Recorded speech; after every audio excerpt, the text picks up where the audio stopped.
नमस्कार साथियों, मैं सौरभ कांत विश्वकर्मा। आज आपको बता दें, हमारे साथ जुड़ गए हैं इलाहाबाद के जो छात्र हैं, सुशांत कुमार जी। आपको बताएंगे इनके बारे में, कब आपने एडमिशन लिया इलाहाबाद यूनिवर्सिटी में। ये मेरा पहला ही साल है अच्छा। और इसी वर्ष मैंने फाइन आर्ट्स, इसमें हम चित्रकला से संबंधित सब्जेक्ट को पढ़ते हैं। आगे चल के हम चित्रकला के अध्यापक या फिर इससे हम प्रोफेसर बन सकते हैं। अच्छा, जो वातावरण में अभी आप वो कला बना रहे हैं, संगम नगरी को सुंदर रूप बिल्कुल। दे रहे हैं, तो आप लोगों ने ही इसमें सब बनाया। ये ज्यादातर फाइन आर्ट्स के स्टूडेंट्स ही कर रहे हैं इलाहाबाद से रिलेटेड। तो संगम नगरी को आपने दुल्हन की तरह सजाया है। संगम नगरी डिजर्व ही करती है कि वो दुल्हन की तरह सजाई जा सके, खासकर इस माहौल में जब कुंभ आ रहा है। अच्छा, तो आपका एडमिशन आप कहाँ से हैं प्रॉपर? मैं कौशाम्बी से हूँ। ये एक ऐसा जिला है ना जो ज्यादा लोग नहीं जानते, तो हमेशा मुझे इसको इस तरह से इंट्रोड्यूस करना पड़ता है। कौशाम्बी जिला है, हाँ। प्रयागराज के जैसे सटा हुआ है। हाँ। तो प्रयागराज इससे कुछ अनुबंध सा एक तरह से जुड़ाव। हाँ, तो आपने कौशाम्बी से नहीं कहा कि यहाँ वहाँ पर एक्चुअली में क्या है कि आप सीईटी देते हैं, हाँ। आप कॉलेज चूज करते हैं। मेरे किस्मत में था कि मैं अपने जिले के बगल वाले जिले में ही पड़ोस में ही कर रहा हूँ। और इलाहाबाद जैसी यूनिवर्सिटी में बिल्कुल बिल्कुल, तो सौभाग्य है मेरा। सौभाग्य। तो आपके बारे में हमने ये भी सुना है कि आपने कुछ साहित्य में लिखा भी है, 2-3 किताबें जो लिखी हैं। जी बिल्कुल, मैंने 4 किताबें लिखी हैं। पहली जो मैंने किताब छपवाई थी जिसका नाम 6 कहानियां है, ये 6 कहानियों का संग्रह है। इसमें मैंने वैज्ञानिक तौर पर जो कहानियां होती हैं जिनको हम इंग्लिश में साई-फाई स्टोरीज कहते हैं, ये साई-फाई स्टोरीज होती हैं जिनमें टाइम ट्रैवल, मल्टीवर्स, क्लोनिंग, ये सारी चीजें होती हैं। इससे संबंधित स्टोरी जिसको मैंने कक्षा 10वीं में पब्लिश किया था पहली बार, और ये सेल्फ पब्लिश के साथ हुआ था, तो कोई बड़ा पब्लिशर नहीं। तो आपको लिखने की आवश्यकता या समाज को देख के पड़ी, या कोई टीवी सीरियल, या आपने कोई साहित्य पढ़ा, या समाज को लगा कि हमको आज टॉपिक उठाना ही चाहिए, क्या ऐसा? इसके पीछे सिंपल सा रीजन है। मेरे घर में ज्यादातर लोग फिल्म से जुड़े हुए हैं। हमारे यहाँ टीवी गांव में सबसे पहले आ गया था, तो जब गांव में टीवी पहले आ गया तो मैं सिनेमा से जुड़ गया। जब मैंने हॉलीवुड फिल्में देखनी शुरू की बचपन से, और उसके बाद मुझे ख्याल आया कि ऐसा मैं बना सकता हूँ।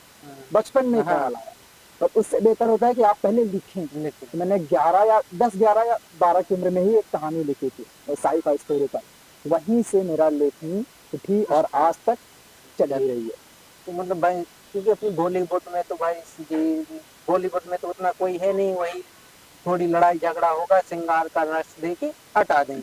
नहीं, वो जो साइंस है बॉलीवुड में देखा है, एक रचनात्मक सही दिशा में देते हैं, कहानियां जो सृजनात्मकता की ओर ले जाती हैं बच्चों को। जी।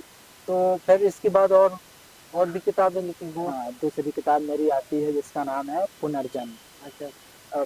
एक्चुअली मेरे पुनर्जन्म बाद में आई है, उसके आती है रानी। अच्छा। रानी नाम की एक कविताओं का संग्रह है। तो इसमें 100 कविताएं। अच्छा, 100 कविताएं लिखी आपने? हाँ, शायद इसके बाद वाला वाक्य आपको ज्यादा हैरान करे शायद। हाँ। ये पूरी किताब 100 कविताओं का जो संग्रह है, मैंने एक ही दिन में लिखी थी। एक दिन में, और शायद पूरा दिन भी नहीं लगा, 12-13 घंटे। कुछ याद है उसमें कुछ? ये समस्या है मेरी कि मुझे याद नहीं रहता है। ऐसे आपके मोबाइल ऐसा कुछ डाटा पड़ा हो जो याद हो? मैं अपने साथ संयोग बस देखिए लेके नहीं चला हूँ, उसी काम से ही निकला और रात मेरे को। और उसके बाद और फिर उसके बाद मैं पुनर्जन्म लिखता हूँ। पुनर्जन्म में ऐसा क्या ये भी, इसमें भी पोयम है कि कोई? नहीं, ये कहानियों का संग्रह है। तो इसमें क्या कैसा तुमको लगा कि पुनर्जन्म के बारे में हमको बताना चाहिए? इसके पीछे भी बहुत अच्छी इंटरेस्टिंग स्टोरी है कि पुनर्जन्म एक्चुअली में मैं इस चीजों पे विश्वास नहीं होता है नाटक में देखा उनको। थोड़ा सा कंफ्यूजिंग है लिटिल बिट, लेकिन ये बहुत जरूरी है समझना कि कोई चीज तब तक नहीं होती जब तक वो आपके साथ ना हो। तो पुनर्जन्म की जो कहानी है, इसमें एक कहानी है पुनर्जन्म की, और वो मेरे दादाजी की है, जो उन्होंने मुझे कहानी सुनाई कि मेरा पुनर्जन्म हुआ है बचपन। हाँ, और ये दादा दादी सुना तो नहीं, ये मेरे दादाजी की असली पुनर्जन्म की कहानी है कि पिछले जन्म का उनको याद है। अच्छा। उसको मैंने लिखा है इस किताब में एक कहानी के रूप में, और फिर और भी कहानियां हैं जो मेरे परिवार से रिलेटेड हैं, जो मैंने देखी, सामाजिक कहानियां। अगर आप ग्रामीण दृष्टि से आजकल जो देखते हैं परेशानियां, ग्रामीण खाने से रिलेटेड हो, गरीबी हो, तो इस पुनर्जन्म की पूरी किताब में मैंने वही सारी चीजें लिखी। अच्छा, उनने जी मतलब आगे अगले जन्म होगा तो उन्हें समस्या आई। तो तुमको एक मतलब कि पुराना इतिहास भी मिल रहा है अपना जन्म से। क्वाइट कंफ्यूजिंग, बट इसको समझ सकते हैं आप तब जब आप इसमें ज्ञान अध्ययन करें, लोगों से और कहानियां सुने। और फिर उसके बाद यहाँ इलाहाबाद में कोई और लिखिएगा। हाँ, इस वर्ष मतलब ऐसा मेरा है कि मैं हर हर वर्ष एक न एक कहानी, एक न एक उपन्यास, एक न एक किताब लिखने की कोशिश करता हूँ। छपवा ना पाऊँ बात अलग है, अच्छा अच्छा। वो अलग समस्या है। तो इस बार मैंने अभी हाल ही में एक किताब लिखी है, इसका नाम नहीं बता सकता जब तक कि वो पब्लिश ना हो। पर ये एक मर्डर मिस्ट्री है, जिसमें एक मर्डर होगा और फिर बाद में लोग उसके पीछे जाएंगे और राज खुलेंगे। तो इस साल मैंने 2 किताबें लिखी तो है। ये साइबर क्राइम से जुड़ी है। साइबर से नहीं, मर्डर मिस्ट्री से। मतलब एक कैरेक्टर है जिसकी हत्या हो जाती है और उसका इल्जाम उसके करीबी करीबी पर आता है और वो अपने आप को बेगुनाह साबित करने के लिए निकलता है। बस ये कहानी है, और एक ट्विस्ट के साथ, वो मैं रिवील नहीं कर सकता। और अभी है कोई ऐसा कि सुना सको है कोई आपके पास डाटा क्या पड़ा। तो मेरे पास कुछ शेर होंगे जो मैं अपने ही इंस्टाग्राम से सुना सकता हूँ आपको। आपने लिखे। हाँ हाँ, हाँ तो मेरे अपनी अपनी ही रचना सुनाना। अपने बिल्कुल कुछ शेर हैं मेरे पास, मैं सुना सकता हूँ।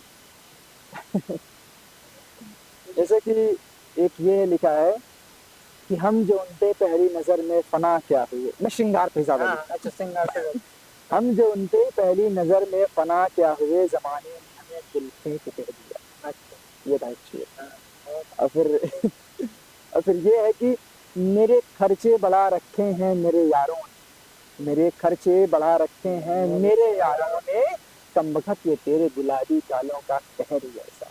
तो कोई गुलाबी बाल मिला है आपको अभी रहा है जिंदगी में। सबकी जिंदगी में गुलाबी गालों का। अच्छा रहा है। अभी भी सबकी जिंदगी, होगा कि चला गया। बस इस चीज में थोड़ा सा बदनसीबी है, पर हालांकि अभी भी है, तलाश जारी है। अच्छा क्लास जारी है कि है ही। या तो सिंगार की ओर व्यक्ति का ओर मुड़ता है जब उसको छोड़ दे, या वास्तव में हो। ये बात तो सही है, या तो वो या तो जाए या तो वो हो। हाँ तो हाँ, अभी मेरा श्रृंगार जारी है। सिंगार जारी। तो उसकी सुंदरता को देख देख के ही लिखते हो। जी बिल्कुल। आपको हमेशा एक कवि, एक आर्टिस्ट को हमेशा इंस्पिरेशन चाहिए होता हाँ है। उसको तो हाँ वातावरण ही जो देखे भाई। लिखना भी वो बहुत बड़ी बात है। कोई अरे, व्यक्ति नहीं लिख सकता शायद। मुझे लगता है हर कोई लिख सकता है, आप भी लिख सकते हैं, कोई भी लिख हम सकता है। हम ये बात नहीं, क्योंकि जो व्यक्ति आदमी सजाता रचना को शब्दों को प्रोता एक माला की तरह उसको एक कि इसके बाद यही मोटिव होना चाहिए। शब्दों का ही बड़ा खेल होता है। जी बिल्कुल। ऐसा पर नहीं है कि फिर आप भाई, एक शब्द का ही हेर फेर हो जाता है। हाँ हो जाता है, लेकिन फिर भी वही जावेद अख्तर साहब का एक बात मुझे याद आती है। उन्होंने कहा था कि शब्द जिस तरह ईंटें मकान नहीं होती, उसी तरह शब्द कविता या गजल या फिर नग्म नहीं होता। हमें जरूरत शब्दों की पड़ती है, पर वो जरूरी नहीं। अब जज्बाती अगर है, किसी भी तरह का एक जज्बात आपके अंदर मरता है, चाहे गुस्सा, प्यार, नफरत, दुख, कुछ भी हो, हाँ तो आप एक अच्छे लेखक, अच्छे कवि बन सकते हैं। तो आपका संवेग ही आपकी भावनाएं जो भी आप जैसे कोई क्रोध है तो संवेग ही आपको निरंतर किस ओर बहा दे उसी की ओर जाना पड़ता है। जी बिल्कुल। ये बहुत जरूरी, संवेदना बहुत जरूरी है। इंसान में ये तो हमें जानवरों से अलग बनाती है। संवेदना ही है कि हमको क्या फीलिंग हो रही है कैसा अनुभव है उसी पे रचना लिख देते हैं। तो बिल्कुल। और जैसे आप यहाँ चित्रकला बनाते बहुत अच्छे पेड़ों को भी आपने बहुत अच्छी कला। तो कोई प्रकृति पर ऐसा रहा है कि प्रकृति प्रेमी तो मैं बहुत हूँ। हाँ, प्रकृति प्रकृति प्रेमी मैं बेहद हूँ, हाँ, बहुत ही ज्यादा कभी मुझे। रचना है कभी कि हमको प्रकृति के बारे में कुछ लिखा है अभी तक। हाँ, फिर वही ना कि मैं याद नहीं रख पाता हूँ चीजें, अच्छा लेकिन ऐसा है कि भक्ति, लाइक मैं हूँ एथीस्ट, मैं नास्तिक हूँ। हाँ मैं उस ईश्वर पे विश्वास नहीं करता जिसको हम देख सकते हैं। मैं उस निराकार पे विश्वास करता हूँ, जो इन इनप्रॉपरली, अनकन्वेंशनली या तो किसी तरह से उसने इस संसार को रचा है, पर ये जरूरी नहीं कि रचनाकार हो। इसीलिए मेरा प्रकृति को ही लेकर एक यही ईश्वर है, यही सब तो प्रकृति ही तो हमारा ही तौर से। है। बिल्कुल। क्योंकि अगर हम अपने शास्त्रों को देखिए हिंदू धर्म को तो प्रकृति को तो ईश्वर माना। गंगा देखिए जी वो बिल्कुल। है हमारी पूजनीय है। पेड़ देखिए आप अगर बरगद का पेड़ है नीम का पेड़ है और पीपल का पेड़ है पूजा होती है। बस इन्हीं और कुछ मामलों में और इज्जत बढ़ जो जाती है। हमारे आदिवासी भाई हैं वो तो ईश्वर मानते ही है। प्रकृति को ईश्वर मानते अभी जैसे काला हिरण का देख रहे हैं तो कितना वो चल रहा, वो भी ईश्वर को मानते हैं। हैं। तो इसलिए हमारी प्रकृति में कितना नहीं कुछ दे भी रही है अब। बिल्कुल हम उसी के बिना तो उसके बिना तो कुछ भी नहीं है। नहीं, नहीं। वो तुम्हारी ईश्वर है। हवा देखो, वायु, जब सब देवता है हम लोग मानते हैं। आप क्या मानते हैं कि प्रकृति हम हैं या हम प्रकृति के हिस्सेदार? हम प्रकृति के हिस्सेदार हैं, अगर हम उनको कोई सही दिशा में अगर उनकी प्रकृति के साथ छेड़छाड़ करेंगे तो हम कि अपने जैसे पार्टनर के साथ कोई छेड़छाड़ करेंगे कब तक रहेगा, तो फिर लेकिन कितना दिन क्रोधित होकर अलग हो जाएगा। ये बात। वही हमारे साथ हो रहा है कि आपने देखा कि अभी अक्टूबर के करीब एसी चलती रही। हाँ, ये तो तो बहुत हुआ इस बार। इस बार कितना नहीं प्रगति को भाई, जबकि अक्टूबर शायद नवंबर भी तक लोग चलती रही। नवंबर में, ये अक्टूबर नहीं तो नवंबर। बारिश देर से हुई या फिर देर तक हुई, गर्मी देर तक चली, सर्द अब देर तक चलेगी। अभी देखो ठंडी नहीं पड़ रही है, लग रही है। हाँ, तो प्रगति की ठीक ठाक नहीं। इसी